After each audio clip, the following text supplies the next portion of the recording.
Assalamualaikum warahmatullahi wabarakatuh. Alhamdulillah wassalatu wassalamu ala Rasulillah wa ala alihi wa sahbihi wa mawalah wa la haula wa la quwata illa billahi wa ba'du. Alhamdulillah, di malam hari ini kembali Allah izinkan kita untuk berkumpul di Kaila Catering ini. Salawat dan salam kita hadiahkan kepada Rasul kita Nabi besar Muhammad sallallahu alaihi wa ala alihi wasallam. Pembahasan di malam hari ini tetap membahas tentang kisah-kisah yang bermanfaat. Dan di malam hari ini kita akan mengkisahkan tentang 5 kisah yang langsung diceritakan Nabi sallallahu alaihi wasallam yang syarat dengan pelajaran dan juga hikmah dari kisah-kisah ini.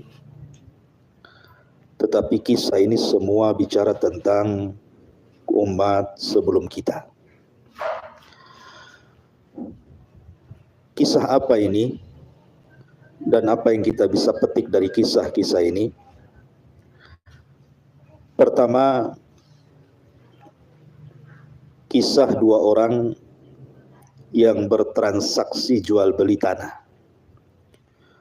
Memang tidak dijelaskan pada zaman Nabi siapa, tapi yang jelas Nabi SAW menceritakan kisah ini. Jadi zaman dahulu kala ada seseorang yang sangat soleh mencari sebuah lahan, sebuah tanah, tentunya untuk dibuat tempat tinggal dan sisanya untuk berkebun. Maka berjumpalah dengan orang yang menjual lahan juga, dan dua-duanya orang baik, dua-duanya orang soleh. Setelah kemudian sepakat dengan harga tanah tersebut, akhirnya dia pun membeli lahan tersebut dengan harga yang sudah ditentukan. Setelah dibeli lahan itu, maka dia bangun rumah di situ dan sisa tanahnya digunakan untuk bertani dan bercocok tanam. Jadi Allah Subhanahu wa taala takdirkan ketika dia sedang mencangkul tanah tersebut, rupanya dalam tanah tersebut ada harta karun. Waalaikumsalam. Ada peti yang isinya itu emas, perak, jamrud, pokoknya harta-harta yang sangat berharga. Artinya kalau seandainya dia mengambil harta itu, maka akan merubah semua kehidupannya menjadi orang yang kaya raya. Dan itu bisa saja, pertama tanah dia sudah beli. Yang kedua, yang menemukan harta juga dia. Dan tidak ada yang tahu kecuali dia dengan Allah Azza wa Jalla. Artinya kalau dia ambil harta itu, maka bisa merubah kehidupan keluarganya. Tetapi orang ini orang soleh, tidak mau mengambil yang bukan haknya. Karena masih ragu-ragu, apabila kita membeli tanah, kemudian di situ ada pohon mangga, apakah buahnya juga milik kita, kan begitu. Sebenarnya sah-sah saja dia miliki karena sudah membelinya. Tapi karena dia ragu-ragu, maka dia mendatangi orang yang punya lahan ini, yang sudah lama sebenarnya tidak ketemu. Dia bawa hartanya itu, harta karunnya itu. Kemudian dia mengetuk pintunya, mengucapkan salam, kemudian dijawab salam, dan dia katakan, sesungguhnya ini harta kutemukan di lahanku yang kau jual kepadaku, ini milikmu, ambil. Jadi pemilik tanah ini kaget gitu ya, karena sudah dijual tanahnya, dia pun tidak mau menerimanya. Luar biasa ya. Dia pun akhirnya mengatakan kepada yang sudah membeli lahannya, tidak, aku sudah jual tanah ini untukmu, itu harta yang kau temukan dirimu, ambil untukmu. Akhirnya saling tolak menolak di sini. Yang membeli lahan tidak mau mengambil harta tersebut, yang menjual lahan pun tidak mau. Kan luar biasa. Coba ada di zaman sekarang kayak mustahil kisah seperti ini. Jangankan dapat harta di lahan sendiri, nemu dompet di jalan saja mikir-mikir gitu ya. KTP-nya dibuang, isinya dikantongi. Artinya bahwa lihat bagaimana zaman dulu amanahnya dua orang ini. Akhirnya karena tolak-tolakan pada nggak mau nih, datanglah keduanya kepada seorang hakim. Maksudnya biar hakim yang memutuskan hak siapa harta karun ini sebenarnya. Karena dalam persidangan itu masing-masing menolak. Tidak mau, hakim ini cerdas. Kata hakim, sudah begini saja. Kalian berdua punya anak. Maka keduanya mengatakan, ya saya punya anak perempuan. Yang satunya mengatakan punya anak laki-laki. Kata sang hakim, bagaimana kalau seandainya anak kalian nikahkan dan harta itu sedekahkan kepada anak kalian? Kan deal itu ya, sudah sama-sama adil. Akhirnya setuju, menikahlah dua anak orang tersebut. Akhirnya harta diserahkan kepada anak-anaknya. Kisah ini cukup unik karena ya kalau untuk di zaman sekarang amanah yang seperti ini kan sulit sekali. Apalagi di zaman sekarang ini kejujuran itu sudah hampir punah gitu ya. Jangankan di zaman sekarang, di zaman Umar bin Khattab saja, ketika mendengar ada seorang wanita jujur langsung dinikahkan dengan putranya. Ketika Umar bin Khattab malam-malam itu keluar, mungkin bahasa kita ini belusukan seorang pemimpin di malam hari, melihat tenda-tenda para pengungsi dari daerah yang hendak mencari pekerjaan di ibu kota. Tiba-tiba ada seorang ibu yang bicara dengan anak perempuannya dalam tenda itu. Karena Umar curiga, kenapa tenda yang lain dipadamkan, tenda dia pula dinyalakan, padahal jam segitu harus dipadamkan, itu api pemerintah. Makanya Umar menyamperi tenda tersebut. Kononnya mau menegur, kenapa tidak dipadamkan. Tapi rupanya ada pembicaraan dengan ibu dan seorang anak wanita ini soal jual beli air susu. Kata ibunya, nak, besok bagaimana kalau air susu ini kita campur dengan air, biar banyak untungnya kan itu ya. Jadi tipu menipu dalam jual beli itu dari dulu sama saja. Caranya ya begitu, campur-campuran gitu ya. Salak bagus dengan salak jelek dicampur. Salak kecut, jeruk manis dengan jeruk kecut dicampur gitu ya. Memang tipu menipu dalam jual beli itu memang begitu. Ya zaman dulu ya. Lah tapi anaknya mengatakan, tidak wahai ibunda, Amirul Mukminin Umar melarang tidak boleh curang dalam berniaga. Lah kata ibunya, kan Umar enggak tahu. Disangkanya Umar enggak tahu, padahal di samping tendanya. Umar pun geleng-geleng kan gitu. Kemudian ibunya mengatakan, kan Umar tidak tahu, Amirul Mukminin tidak tahu, kita berdua saja dalam tenda ini. Tapi anaknya mengatakan, wahai ibunda, walaupun Umar tidak tahu, Allah, Rabb Umar tahu. Dari situ ibunya sadar, Umar pun takjub dengan kejujuran wanita tersebut, anak wanita tersebut. Akhirnya Umar pulang, kemudian memberitahu semua anak laki-lakinya, mau kalian menikah dengan wanita yang menakjubkan diriku. Kemudian Qasim bin Umar mengatakan, saya wahai ayahanda. Akhirnya Qasim bin Umar pun menikah dengan anak wanita tersebut yang miskin yang ada di tenda. Menikah dengan anak orang nomor 1. Luar biasa. Kalau sekarang anak presiden ya tidak mungkin ya anak dikawinkan dengan anak ruli, mikir-mikir gitu ya. Tapi kan Umar bin Khattab ini bicara soal kejujuran agama. Karena itu yang menjadikan anak keturunannya akan menjadi saleh. Makanya kemudian dari pernikahan Qasim dengan wanita tersebut lahir seorang anak wanita namanya Laila. Laila ini menikah dengan seorang laki-laki, dari keturunannya lahirlah Umar bin Abdul Aziz, khalifah yang dalam 2 tahun berkuasa tidak ada orang miskin di zamannya, saking makmurnya. Ini kisah yang pertama. Kisah yang kedua, di zaman dulu ada orang yang melakukan hutang piutang. Jadi orang ini melakukan hutang piutang 1000 dinar. Kemudian orang yang menghutangi ini mengatakan kepada orang yang minta hutang, siapa saksinya? Kalau aku berikan uangku ini kepadamu, siapa saksinya? Maka orang yang berhutang mengatakan, tidak ada saksi kecuali Allah Subhanahu wa ta'ala. Maka percaya saja orang yang ngasih hutang dan mengatakan Allahu khairun syahidin. Allah yang sebaik-baik saksi. Saling percaya. 1.000 dinar, bukan sedikit 1.000 dinar. Dinar itu mata uang. 1 dinar itu 4 gram lebih emas. Kan itu ya. 1.000 nak berapa ratus juta tuh. Ya kan? Tapi percaya saja. Kemudian diberikanlah uang tersebut dengan diberikan tempo. Beberapa bulan dia harus mengembalikan pada tanggal, hari, bulan, dan tahun. Ketika sudah sampai waktu pembayaran, karena orang yang berhutang ini memang amanah, ya, dia ingin mengembalikan uang itu, takut kepada Allah Azza wa Jalla kalau seandainya pada jam yang ditentukan uang itu tidak sampai kepada orangnya.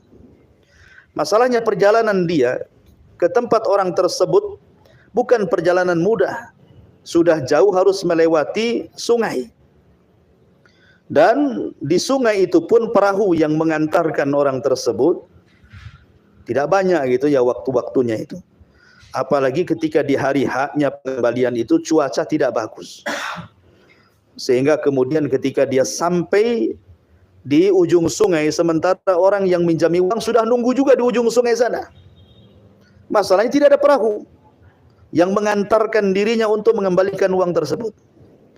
Akhirnya dia pun merasa berdosa, merasa takut kepada Allah Azza wa Jalla. Diambillah kayu, kemudian kayu itu dibelah, kemudian uang yang 1.000 dinar itu diletakkan dalam kayu, diikat. Kemudian dia letakkan di sungai dan mengatakan, inni tawakkaltu 'ala Allah. Aku hanya bisa bertawakal kepada Allah, ya Rabb. Aku sudah berjanji hari ini mengembalikan uang, tapi aku tidak bisa mengembalikan karena memang tidak bisa nyebrang. Hanya dengan cara ini kaulah yang mengantarkan uang ini kepadanya. Wah, ini kan tawakal tingkat tinggi. Masa uang mau diletakkan di sungai? Mikirlah kita. Ya. Jangankan bicara itu. Uang 100.000 aja jatuh, kita balik lagi. Kan itu ya. Atau asal letak saja, pikir kita. Tapi lihat orang dulu rasa takutnya kepada Allah luar biasa. Akhirnya kemudian dia pun pulang. Lah orang yang nunggu di tepi sungai sana, di ujung sungai sana pun berpikir kok nggak datang-datang. Sampai akhirnya sudah menjelang sore, dia berpikir mungkin orang ini udah nggak datang lagi. Mungkinlah sudah hilanglah uang saya. Pikirnya nggak akan bayar. Ya. Tetapi daripada kemudian dia pulang tangan kosong, maka dia pun pulang mencari kayu bakar. Lah dari situlah dia kemudian mengambil kayu-kayu yang hanyut itu. Rupanya terambillah kayu tersebut dan dia pulang. Tidak tahu kalau salah satu kayu yang dibawa itu adalah isi uang yang hendak dibayarkan kepadanya. Pulang dia ke rumahnya. Ketika dibelah-belah kayu itu, dia kaget. Rupanya ada uang sebanyak yang ia hutangkan, 1.000 dinar. Dan ia mendapatkan satu surat di situ. Hanya Allah yang bisa menyampaikan uang ini kepadanya. Jadi dia pun kemudian merasa ya takjub kepada orang. Bagaimana amanahnya orang tersebut, kan luar biasa gitu ya. Karena sama-sama percaya di sini kan. Allah Subhanahu wa taala adalah sebaik-baik saksi. Ya, kan saksinya Allah ketika itu. Akhirnya kemudian Allah sampaikan uang kepada dia. Maka ketika lama tidak berjumpa, kemudian berjumpa, orang ini menanyakan, ya, apakah sudah sampai uangku, katanya. Ya kalau pakai pos kan enak ya, kalau enggak sampai balik lagi kan itu. Ini kan bukan pakai pos. Ya kalau enggak sampai ya hanyut lah gitu. Tapi dari sini menunjukkan apa? Bagaimana amanahnya orang dulu itu luar biasa. Ya. Tapi ada juga kisah kebalikannya. Jadi di zaman Iyas ibn Muawiyah rahimahullahu taala ketika dia menjadi qadhi, ya, di zaman tabi'in. Jadi ada orang yang berkasus. Yang berkasus ini masalah utang piutang juga. Jadi ada orang yang menghutangi uang dan disepakati tempatnya di tepi sungai di bawah pohon. Mereka berbuat transaksi di situ utang piutang. Akhirnya kemudian setelah disepakati waktu bayar, rupanya yang mengambil uang ini, yang mengambil hutang ini tidak mengaku bahwa dia berhutang karena masalahnya nggak ada saksi. Saksinya hanya pohon itu saja. Ya nggak mungkinlah pohon jadi saksi, ya kan? Akhirnya geramlah orang yang menghutang ini, sudah menghutangi, pas mau bayar diingkari pula. datanglah kepada seorang qadhi. Lah qadhi ini kebetulan adalah Iyas ibn Muawiyah rahimahullahu taala. Dan seorang qadhi harus cerdas. Seorang hakim itu harus cerdas. Dia harus punya bukan hanya sekedar pengetahuan tapi insting kuat untuk memecahkan masalah ini. Ya. Ketika di hadapan qadhi, keduanya bercerita, orang yang menghutangi dan mengatakan, "Wahai hakim, aku sudah menghutangi dia sebanyak sekian dan sekian di bawah pohon di tepi sungai." Rupanya orang yang berhutang ini ngelak dan mengatakan, "Wallahi aku tidak kenal dia. Aku pun tidak kenal pohonnya di mana, uangnya pun berapa." Jadi ingkari semuanya. Dibilang nggak kenal dengan orangnya, dibilang nggak kenal pohonnya, dibilang uangnya pun berapa saya tidak tahu. Jadi saling mengingkari di sini. Akhirnya Iyas ibn Muawiyah mencari cara. Ini gimana nih cara memutuskannya ini? Siapa yang salah, siapa yang benar, kan susah dalam kondisi seperti karena tidak ada bukti masalahnya. Kalau ada bukti kan enak gitu. Sekali lagi seorang hakim harus cerdas. Makanya kemudian Iyas ibn Muawiyah ini akhirnya berkata kepada orang yang menghutangi itu, "Kamu menghutangi dia?" "Iya." "Di mana kau hutangi dia?" "Di bawah pohon, di tepi sungai," katanya. "Ah, kalau begitu kau pergi. Kau pergi kepada pohon yang ada di tepi sungai itu. Kau tanya pohon itu," katanya. "Kau tanya pohon itu, betul nggak kau kasih uang sama dia?" Dia heran, "Ya hakim, nggak mungkin saya bertanya sama pohon. Pohon nggak bisa bicara kan itu ya. Apakah saya harus bertanya juga? Jadilah orang gila saya bicara dengan pohon," katanya. Kata hakim, "Kau harus pergi tetap ke pohon itu, kau tanya pohon itu." Sampai 3 kali, akhirnya dia pun pergi. Ya, pergi ke pohon itu. Lama gitu kan pergi. Sekarang si hakim bersama dengan orang yang mengambil hutang itu. Ya, kata sang hakim, "Kenapa lama sekali orang itu? Kok nggak datang-datang?" Subhanallah, memang Allah subhanahu wa ta'ala tidak mungkin membiarkan orang zalim. Tiba-tiba dia tercetus omongan, "Iyalah Pak Hakim, itu kan pohonnya jauh," katanya, "tepi sungai." Nah kan, keceletot ngomong kan, dia bilang dari awal dia tidak tahu pohonnya. Dia tidak tahu orang itu, pohonnya pun saya tidak tahu uangnya berapa. Keceletot ngomong dia, "Ya hakim, iyalah pantas dia lama, kan pohonnya jauh," katanya. Lihat bagaimana Allah subhanahu wa ta'ala membongkar aibnya. Memang orang zalim seperti itu, suatu ketika akan terbongkar sendiri kan. Langsung hakim itu marah, "Ya adu wallah, wahai musuh Allah, kadzabtum, kau dusta. Sekarang kau kembalikan uang itu sama dia." Lihat, seorang hakim harus cerdas dia. Kalau nggak tahu memutuskan karena nggak ada bukti masalahnya. Bagaimana Iyas ibn Muawiyah membongkar nih? Ya. Itulah begitu kadang-kadang orang yang pinjam hutang lebih galak daripada orang ngutangi zaman sekarang. Lihat kasus-kasus itu, mau ngambil hutang sampai dibunuh sekarang ini. Padahal hutangnya tidak banyak, nyawa melayang. Nah, ini menunjukkan bagaimana orang dulu tuh luar biasa gitu ya. Amanahnya itu ya, orang dulu tuh luar biasa. Tapi ada juga yang kasus seperti ini gitu ya. Kalau zaman sekarang sudahlah, jangan cerita. Antum lebih banyak ceritanya daripada saya, orang yang kurang ajar terhadap hutang gitu ya. Ini kisah yang kedua. Kisah yang ketiga, ini juga kisah dikisahkan Imam Bukhari tentang kisah 2 wanita dan seekor serigala. 2 wanita dan seekor serigala. Jadi suatu ketika 2 wanita ini kakak beradik, dua-duanya punya bayi. Jadi sedang mengasuh bayinya, kemudian main-mainlah di tepi danau. Ya.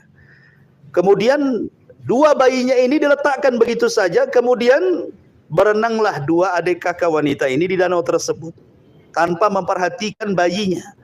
Datanglah seekor serigala, kemudian menerkam salah satunya dan membawa pergi, dibawa ke dalam hutan, ya dimakan, ya kan. Akhirnya kemudian tinggal 1 bayi itu. Maka 2 wanita ini setelah mandi, dia pun langsung ke darat. Rupanya cuma ada 1 bayi. Dari sinilah kemudian dua-duanya mengaku bahwa itu bayinya. Kakaknya mengatakan itu bayiku, kemudian adiknya mengatakan itu bayiku. Akhirnya kemudian karena sama-sama mengklaim gitu ya, datanglah kepada Nabiullah Daud alaihi salam. Kisah ini ada di zaman Nabi Daud. Daud seorang nabi, ya, seorang raja juga, memberi keputusan, wahai Nabi Allah, ini ada kasus seperti ini pada kami. Ya, ada seekor serigala mengambil dan memakan bayi salah satu di antara kami. Kita tidak tahu bayi ini bayi siapa. Bayi kakakku kah bayi diriku, kata adiknya. Akhirnya kakaknya bersumpah itu bayinya. Karena dia berani bersumpah, maka Nabi Daud tentu akan mendahulukan orang yang bersumpah atas nama Allah. Maka kata Nabi Daud, kalau begitu maka bayi ini milikmu, milik kakakmu. Rupanya adanya tidak terima dengan keputusan Nabi Allah Daud ini. Akhirnya datang kepada anaknya Nabi Daud, siapa? Nabi Sulaiman. Ya, Nabi Sulaiman minta keputusannya diulang. Maka Nabi Sulaiman alaihi salam mengatakan, kalau begitu ambil pisau. Ambil pisau di dapur. Diambilnya pisau oleh pengawal. Kata Sulaiman, bunuhlah bayi ini. Biar dua-duanya nggak dapat. Kan itu, yang satu dimakan serigala, yang satu dibunuh. Selesai, nggak dapat kan dua-duanya. Tapi insting seorang ibu kan tahu dia bayinya. Nggak mungkin tidak tahu dia bayinya. Maka adiknya langsung menangis dan mengatakan, wahai Nabi Allah, ya, daripada kau bunuh bayi ini, nggak apa-apa, kau kasihkan aja kakakku, katanya. Dari sini Nabi Sulaiman mengetahui bahwa bayi itu bukan bayi kakaknya, kan, tapi bayi adiknya, kan itu ya. Karena bagaimanapun seorang ibu kan lebih ada ikatan dengan anak, mana anaknya gitu. Akhirnya kata Sulaiman, Nabi Allah Sulaiman mengatakan, bayi ini milik adikmu, bukan milik kamu. Ya, bayimu sudah dimakan serigala, aku hanya mengaku saja. Akhirnya dia pun hanya bisa menangis. Dan dari sini menunjukkan bagaimana sikap amanah yang diberikan adiknya itu, sifat kasih sayang. Nggak apa-apa, daripada anaknya mati lebih baik anaknya hidup, gitu ya. Nah, ini luar biasa karena kasihan dengan anaknya. Zaman sekarang banyak ibu membunuh bayi, ya kan? Ya mungkin karena anaknya anak haram, bukan anak halal mungkin ya. Itulah gara-gara perzinahan, punya anaknya dibunuh pula anaknya. Anak sah saja dibunuh gara-gara takut dengan ekonomi dia, kan itu ya. Banyak tuh anak yang diracun karena tidak sanggup, karena kurang tawakal kepada Allah. Padahal banyak pekerjaan, akhirnya dibunuh pula anaknya. Ini terjadi di zaman sekarang. Padahal Allah mengatakan wal mau'udatu su'ilat bi ayyi dzambin qutilat. Ini kisah yang ketiga. Kemudian kisah yang keempat, ini pun dikisahkan juga oleh Imam Bukhari rahimahullahu taala. Kisah ini sering saya sampaikan juga di sini. Tentang kisah seseorang yang berjalan di pematang sawah. Ya, jadi ada seorang laki-laki berjalan di pematang sawah itu, pematang kebun.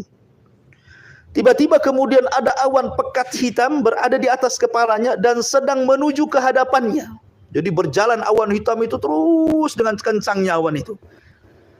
Maka dia pun heran dengan awan itu.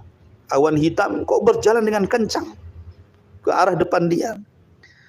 Yang lebih mengherankan lagi bukan itu saja, rupanya dia mendengar suara di balik awan itu. Suara itu mengatakan, iski hadiqata fulan.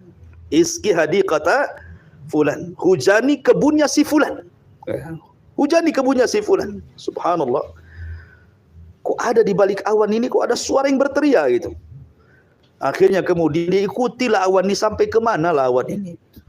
Dia kena penasaran, dikejarnya awan itu. Rupanya awan itu mendekat ke sebuah kebun dan hanya menghujani satu petak kebun itu, sementara kiri, kanan, depan, belakang nggak terkena, nggak tersentuh air hujan itu.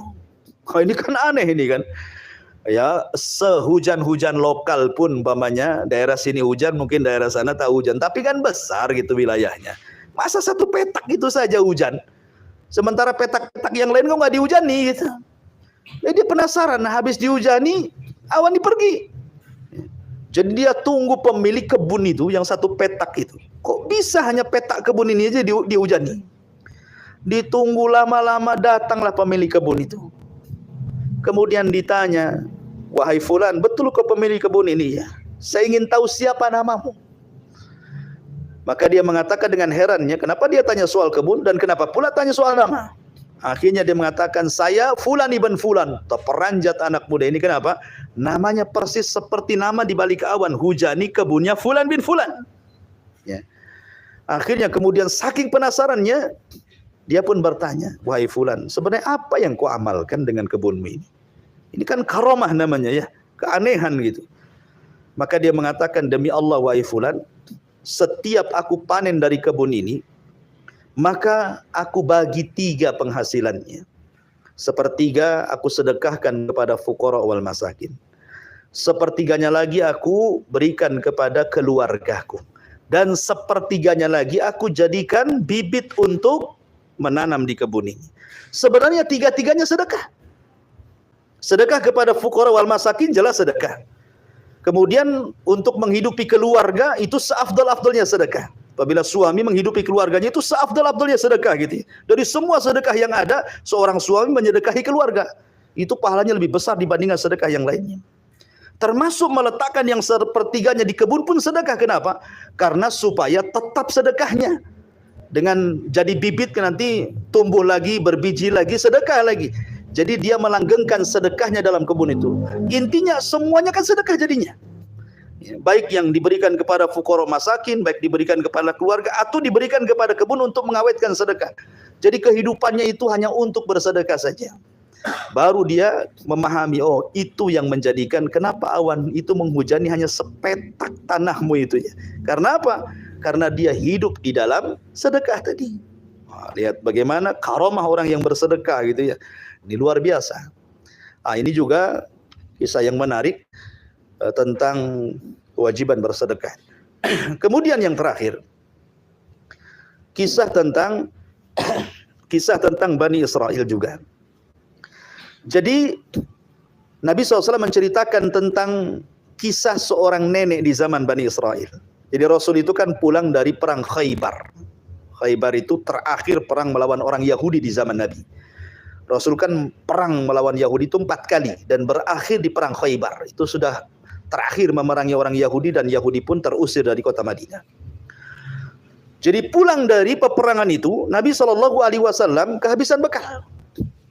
Rupanya di tengah jalan ada satu gubuk, rupanya pemiliknya seorang nenek Yahudi yang berada di perbatasan Khaybar itu, jauh dari Madinah. Karena kehabisan makanan, kehabisan minuman, kelaparan gitu ya, Rasul dan beberapa para sahabat singgahlah di rumah nenek tersebut, kemudian minta untuk dijamu. Ya, mungkin minum atau makanan kambing gitu ya, disembelih gitu. Akhirnya diberikan kebaikan nenek ini, memberikan kepada Nabi SAW dan beberapa para sahabatnya makan minumlah Rasul di rumah nenek tersebut. Nabi SAW itu tidak pernah kebaikan orang. Makanya Nabi SAW mengatakan kepada nenek tersebut, wahai nenek, kamu sudah berbuat baik sama saya. Sekarang kira-kira kalau seandainya aku pulang ke kota Madinah, apa yang kau kehendaki? Nanti kuutus sahabat mengambil apa yang kau mau di sini, karena kau sudah berbuat baik sama saya. Itulah manhajnya Nabi, tidak melupakan kebaikan orang. Ya. Kata nenek tersebut, iya, kebetulan saya butuh pembantu. Kirimkan budak untukku. Yang kedua, aku butuh kendaraan, kirimkan unta untukku. Aku butuh seekor anjing untuk menjaga kambing-kambingku. Aku butuh ini, butuh itu, macam-macam dia minta. Rasul sampai geleng-geleng kepala, hanya ngasih makan, minum, Masya Allah, mintanya macam-macam. Ajib kan itu ya. Ibaratnya anak datang ke rumah antum kasih saya makan, minum, kemudian mengatakan, ya Masya Allah, jazakallahu khairan akhi, sudah baik sama saya, kira-kira nih apa balasan saya? Gini Ustaz, sediakan Fortuner 1 katanya. Gitu kan, minta Fortuner 1, kasihlah pembantu di rumah. Apa nggak terperanjat hati saya itu, masih makan minum saja kok mintanya macam-macam gitu ya. Jadi Nabi SAW mengingatkan nenek ini, nek, kata Nabi itu, ya, ayajaz ka'ajuzi Bani Israel, lemahkah engkau wahai nenek meniru seorang nenek di zaman Bani Israel? Kenapa kau tidak? Kamu kan Yahudi. Yahudi kan turunan Bani Israel. Lemahkah engkau wahai nenek untuk seperti seorang nenek di zaman Bani Israel? Sama-sama cerita nenek ini. Ya, satu nenek di zaman Nabi, satu nenek di zaman Bani Israel. Sahabat heran, kenapa Rasul ngomong begitu? Kata sahabat, wahai Rasul, apa yang kau maksud nenek di zaman Bani Israel itu? Rasul mulai bercerita di sini. Kata Nabi SAW dahulu, Nabi Musa alaihi salatu wassalam ketika menyeberangkan Bani Israel dari Mesir karena tertindas oleh perbudakan Firaun, Mereka diseberangkan. Kemudian ketika mereka diseberangkan, mereka pun nyasar, nggak tahu jalan menuju Palestina. Nyasar, nggak tahu, linglung ke sana kemari, karena zaman dulu nggak ada Google Map kan gitu ya. Susah kita mau cari alamat ya. Nyasar, nggak bisa ini, mau kemana kita ini? Maka orang-orang yang berakal dari situ teringat sebuah pesan, ya, sebuah wasiat daripada Nabi Yusuf alaihi salatu wassalam semasa hidupnya, agar dia dikuburkan di Palestina, bukan di Mesir. Ya. Dan kuburan Nabi Yusuf itu tidak ada yang tahu kecuali seorang nenek di zaman Bani Israel. Nenek itu saja yang tahu kuburannya di mana. Akhirnya Nabi Musa pun mengikuti kemauan para orang-orang berakal murid-muridnya, dicarinya kuburan Nabi Yusuf alaihi salam. Kata orang-orang tidak ada yang tahu kecuali seorang nenek. Rupanya dicarilah, ketemulah nenek yang tahu di mana letak kuburan Nabi Yusuf itu. Maka Nabi Musa mengatakan kepada nenek tersebut, "Nek, saya dengar hanya engkau yang tahu di mana letak kuburan Nabi Yusuf. Dullani ala qabri. Kalau begitu tunjukkan aku di mana kuburannya." Kata nenek itu, "Oh, tidak semudah itu." Mungkin bahasa Jawanya wani piro gitu ya. Artinya kan tidak bisa lah, ini kan saya sudah menunjukkan, lalu upahnya apa? Ya, Nabi Musa pun mengatakan, "Ya, kalau begitu kau ingin minta upah, kalau gitu upahnya apa, Nek?" katanya. "Upahnya apa?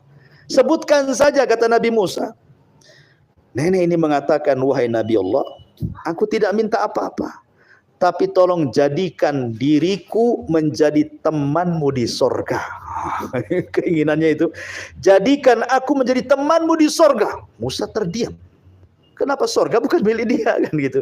Sorga milik Allah. Ini lebih hebat lagi kan gitu ya. Hanya nunjukkan kuburan, jadikan teman seorang nabi di sorga lagi. Ini kan sudah jelas kalau kalimatnya di sorga pasti masuk sorga kan gitu ya. Karena mintanya di sorga. Bukan hanya masuk sorga saja, jadi teman Nabi Musa lagi di sorga. Nabi Musa diamlah. Ya. Akhirnya Nabi Musa geleng-geleng kepala. Oh, ini berat ini permintaannya gitu ya. Musa ketika diam, rupanya Jibril datang. Mengatakan kepada Nabi Musa, "Wahai Musa, terimalah keinginannya karena Allah sudah mengabulkannya." Wah, senanglah Nabi Musa. "Iya," kata Nabi Musa, "Allah sudah mengabulkan keinginanmu. Kalau begitu tunjukkan kuburannya." Setelah ditunjukkan kuburannya, digali lagi, kemudian jasadnya diambil. Karena jasad seorang nabi tidak mungkin dimakan tanah. Ya. Akhirnya dibawa, dan disitulah akhirnya Musa tidak nyasar lagi, karena sudah wasiat Yesus sudah diamanahi oleh Nabi Musa dan juga orang-orang Bani Israel. Lah dari kisah ini, apa ini? Rasul mengatakan kepada nenek itu, "Nek, lemahkah engkau untuk menjadi seorang nenek di zaman Bani Israel? Kalau sudah tua itu jangan minta macam-macam urusan dunia." Gitu maksudnya ya. Kalau sudah tua itu ya otaknya akhirat lah. Masa udah tua otaknya dunia saja gitu kan.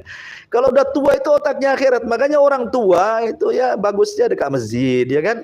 Apalagi yang diharapkan orang tua. Cuman aneh ya, di zaman sekarang ini makin tua, ya apa tua-tua keladi istilahnya. Makin tua makin jadi. Lihat para pembisnis itu.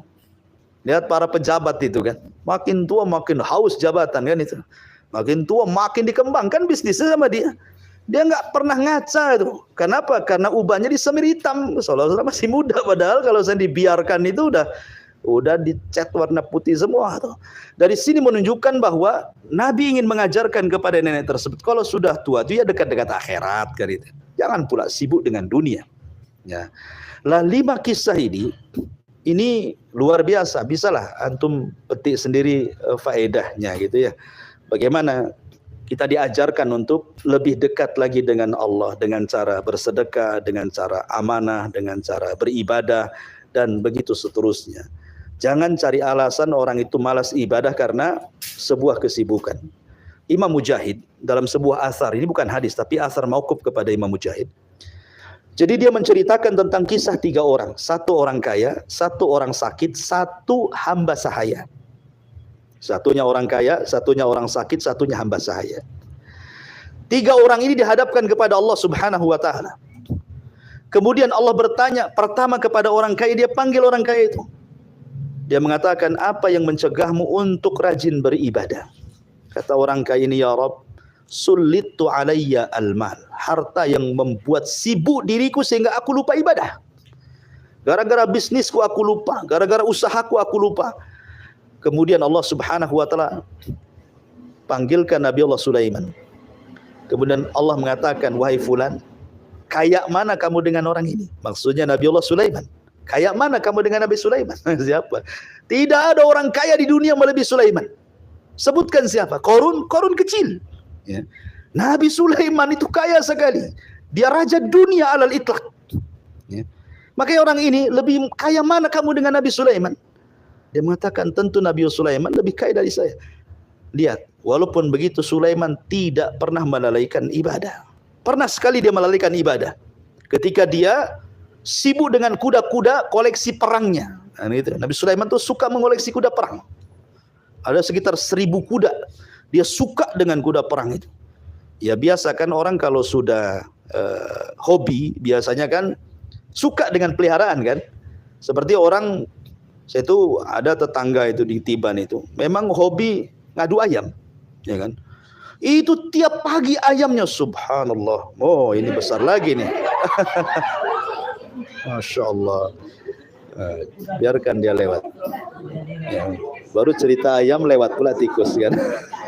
Masya Allah. Iya. Tikusnya besar sekali. Jadi ayam ini subhan tiap pagi dia mandikan. Mandi itu bukan mandi biasa, pakai sabun, pakai sampo. Ya kan? Kemudian disikat pakai bulu ini ya kan. Kita aja jarang nyikat, dia disikat pakai bulu. Gitu kan. Bisa lah dia rawat ayam, tiap hari dia mandikan. Minumannya extra jos. Subhanallah kan. Itu diurut juga tuh ayam itu, rupanya ada masas ayam juga. Nah, jadi diurut. Subhanallah, memang kalau orang udah hobi itu ngeri. Ya, semua kalah, istrinya pun kalah. Ya. Jadi Nabi Sulaiman itu karena hobi, jadi suatu ketika dia pandangilah kuda-kuda perangnya itu. Lupa dia sholat sampai terbenam matahari. Baru dia teringat. Gara-gara terlalaikan dengan 1000 kuda perang itu, akhirnya dia sembelih keesokan harinya. Dan dia mengatakan, ya Rabb, gara-gara 1000 kuda inilah aku dilalaikan untuk beribadah kepadamu. Disembelih semua. Bagikan kepada fuqara wal masakin. Dari sini ada kaedah apa? Man taraka syai'an lillahi awadallahu khairan minhu. Barang siapa yang meninggalkan sesuatu karena Allah, pasti Allah akan ganti sesuatu itu dengan yang jauh lebih baik lagi. Sebab ketika Nabi Sulaiman menghilangkan kuda-kuda itu, menyembelih dan membagikan kepada fuqara wal masakin, Allah ganti kuda perang itu dengan apa? Dengan cara menundukkan awan kepada Sulaiman. Angin ditundukkan. Ya. Cepat mana naik angin apa naik kuda? Naik angin lah kan itu. Set sudah di mana naik angin itu? Naik kuda lama lah, belum ngasih makannya, belum ngasih angin, nggak dikasih makan. Maka Allah berikan yang terbaik. Makanya kenapa? Kalau kita meninggalkan sesuatu karena Allah, pasti Allah akan berikan yang jauh lebih baik. Seperti kisah anak muda yang dulu saya ceritakan kan, nemu tas gitu ya. Kemudian isinya kalung. Rupanya pas dia dalam hatinya ingin memiliki kalung tersebut, dia mengatakan ini bukan milikku, ini bukan hakku ini. Maka dia simpan. Rupanya sebentar kemudian ada seorang kakek ngaku bahwa dia kehilangan barang. Rupanya betul barang itu kakek itu dikembalikan. Ketika kakek itu hendak memberikan imbalan, dia mengatakan tidak, aku hanya mengambil imbalan dari Allah. Padahal pada awalnya ingin menguasai itu. Tapi karena dia takut kepada Allah, enggak jadi. Nah, ketika kakek itu hendak memberikan imbalan dengan sangat besar, dia pun tak mau. Padahal dia sedang kesulitan tuh. Dia enggak mau. Mudah-mudahan Allah yang membalasnya. Kisah ini lama ceritanya. Sampai akhirnya anak muda ini keluar dari Mekah. Cari pekerjaan, harus menyeberangi sebuah lautan. Rupanya kapalnya terhempas gelombang. Akhirnya sampailah di pulau yang entah berantah di mana pulau itu. Ketika dia terbangun, datang waktu fajar, subuh, gelap-gelap kan itu. Maka dia masuk ke dalam kampung tersebut, rupanya ada sebuah masjid. Masjid itu kotor, tidak ada yang membersihkan. Kayaknya sudah lama nggak dihuni masjid itu. Karena dia orang baik, orang soleh, penghafal Quran, maka dia bersihkan masjid itu. Tiba-tiba azan. Ketika azan satu kampung datang semuanya. Kenapa? Seolah-olah itu azan pertama. Karena masjidnya pada diazani kotor gitu ya. Ketika dia azan satu kampung datang. Ya itulah kan kaget gitu ya. Nah, coba gini ya. Antum ke masjid jam 9 antum azan. Kira-kira datang nggak orang-orang tuh? Datang kan. Ini ajaran apa jam 9 datang? Ketika jam 12 azan zuhur tak datang pula orang gitu ya. Artinya bahwa orang ini azan satu kampung datang semua. Kok ada suara azan? Karena biasanya kalau suara di pagi-pagi kan masih gelap gitu ya. Sehingga kalau dia bersuara kan kemana-mana. Lain kalau siang. Siang itu banyak suara-suara ya. Sehingga tidak terdengar. Tapi kalau gelap-gelap pasti suara akan ke sana kemari. Apalagi suara dia lantang dan indah. Akhirnya kemudian anak muda ini sholat.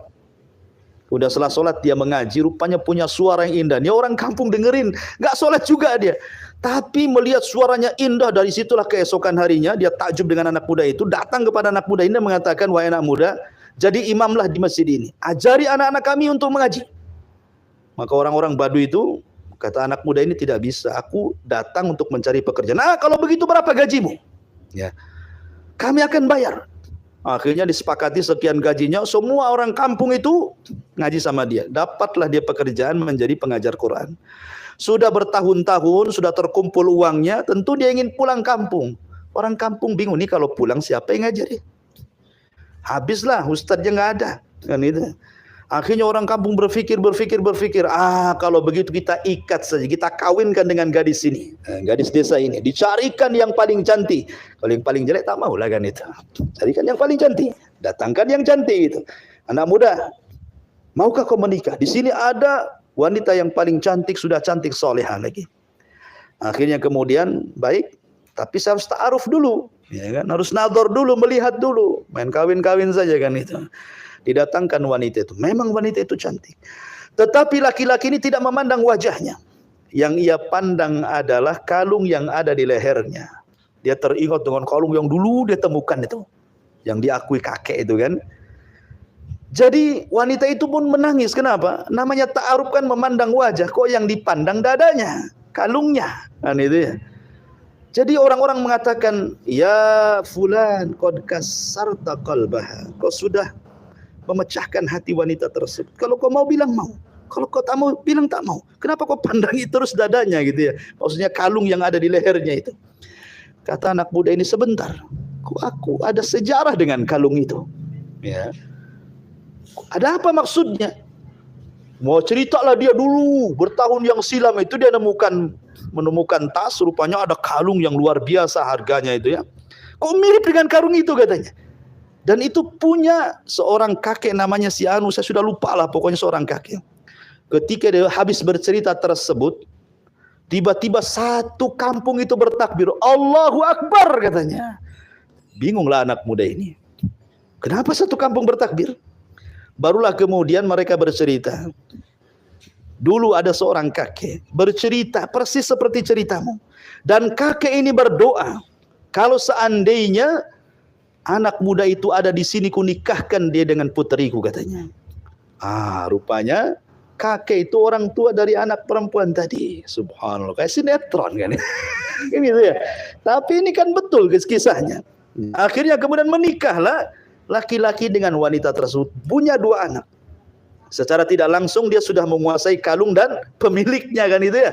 Punya 2 anak. Allah takdirkan 2 anaknya meninggal. Kemudian selang beberapa tahun karena ibunya kepikiran dengan anaknya sakit, akhirnya meninggal juga. Jadi istrinya meninggal, 2 anaknya meninggal. Kalung itu menjadi warisan anak muda tersebut. Dulu ketika dia nemu kalung itu, dia berhasrat untuk mengambilnya kan. Tapi dia takut kepada Allah. Sekarang betul-betul kalung itu halal bagi dia. Jadi warisan dia. Karena dia tidak tahan sedih di kampung tersebut, dia minta izin sama orang kampung pulang ke Mekah. Akhirnya dia jual kalung itu dan hasilnya untuk modal berniaga Allah takdirkan menjadi orang paling kaya di Mekah di zaman itu. Gara-gara kalung modal itu. Dan dia menjadi orang yang ahli sedekah. Lihat, barang siapa yang meninggalkan sesuatu karena Allah, Allah ganti dengan yang jauh lebih baik lagi. Ketika dia tidak mau mengambil kalung itu karena Allah, ini milik orang, Allah ganti dengan yang lebih baik lagi. Itulah kaidah. Ya, jadi jangan takut seorang itu meninggalkan sesuatu karena Allah. Intinya bahwa banyak kisah-kisah yang bisa kita ambil ibrah dan pelajaran gitu ya. Kemudian juga kisah yang tadi masih bicara tentang orang kaya kan, dipanggil oleh Allah. Lihat Sulaiman. Ya. Sulaiman kaya, lebih kaya dari kamu, tapi tidak melalaikan beribadah. Kemudian yang kedua, datanglah orang yang sakit. Yang sakit parah. Allah katakan kepada orang sakit ini, apa yang melalaikan kamu? Kenapa kau tidak beribadah? Dia mengatakan, ya Rabb, lihat kondisiku, aku sakit. Ya, sehingga aku malas beribadah karena kondisi sakitku ini yang mendorongku aku malas untuk beribadah. Akhirnya Allah datangkan Nabiullah Ayub. Ayub ini ditimpa sakit, bukan hanya sakit, anaknya mati. Kemudian usahanya gulung tikar, dijauhi manusia. Terakhir ditimpa penyakit 18 tahun dengan kondisi penyakitnya dari atas kepala sampai kaki, benjol isinya nanah dengan darah dan dia tidak bisa bangun. Istrinya yang memapah ke tempat dia mandi, dia cebo, dia buang hajat. Begitu selama 18 tahun itu. Tapi dia tidak pernah mengeluh kepada Allah. Maka Allah mengatakan, lebih parah mana sakitmu dengan Ayub ini katanya. Dia mengatakan, ya Rabb, tidak seberapa. Tentu sakitnya Ayub jauh lebih parah dibandingkan diriku. Kata Allah, tapi dia tidak pernah malas untuk beribadah. Gitu ya. Kemudian yang ketiga, datangkanlah seorang budak ini. Kemudian mengatakan, apa yang membuat kamu lalai untuk beribadah? Ya Rabb, saya ini seorang budak, aku ini ada tuan. Aku harus bekerja kepada tuanku. Ya. Akhirnya kemudian Allah mendatangkan Nabi Allah Yusuf. Yusuf ini dulu pernah jadi budak. Kan ketika diambil dari sumur oleh para pedagang kan dijual di Mesir. Akhirnya dia jadi budak seorang laki-laki pembesar Mesir namanya Al-Aziz yang punya istri namanya Zulaiha itu. Lama dia jadi budak sampai pernah masuk penjara juga gitu ya. Kemudian Allah mengatakan, lebih budak mana kau dengan Nabi Yusuf? Dan mengatakan, Nabi Yusuf tentu lebih budak dibandingkan aku. Kalau begitu Nabi Yusuf tidak pernah lalai beribadah. Kenapa kau lalai? Ya kan? Lah dari sini apapun ceritanya, namanya ibadah itu tidak bisa dilalaikan dalam kondisi apapun. Ya, dan kita lihat cerita-cerita para nabi dulu itu kan, ingat kisah-kisah ini dikisahkan bukan hanya enak ya dengar kisah-kisah, bukan kayak cerita Tom and Jerry atau cerita Upil Ipil apa itu, ya, cerita apa gitu ya. Bukan, cerita-cerita kayak gini itu ada ibrah dan pelajaran. Jadi kisah itu jundun min junudillah, tentara dari tentara Allah. Supaya saat kita sedang terkena musibah teringat kisahnya Nabi Ayub sehingga kita tidak mudah futur gitu ya. Ketika kita ditimpa masalah ekonomi, masalah kemiskinan, ingat dulu Nabi pun pernah miskin, jadi tidak sedih. Jadi kisah-kisah itu sebenarnya untuk melipur lara gitu ya. Ketika kita dalam kondisi susah itu melihat kisah-kisah orang dulu jadi tenang. Ya. Oh, orang dulu juga sama kok. Ya. Nah, begitu maksudnya ya kisah-kisah dikisahkan itu ada syarat pelajaran di sini. Wallahu alam, ini yang bisa saya kisahkan di malam ini. Sebelum saya tutup silakan.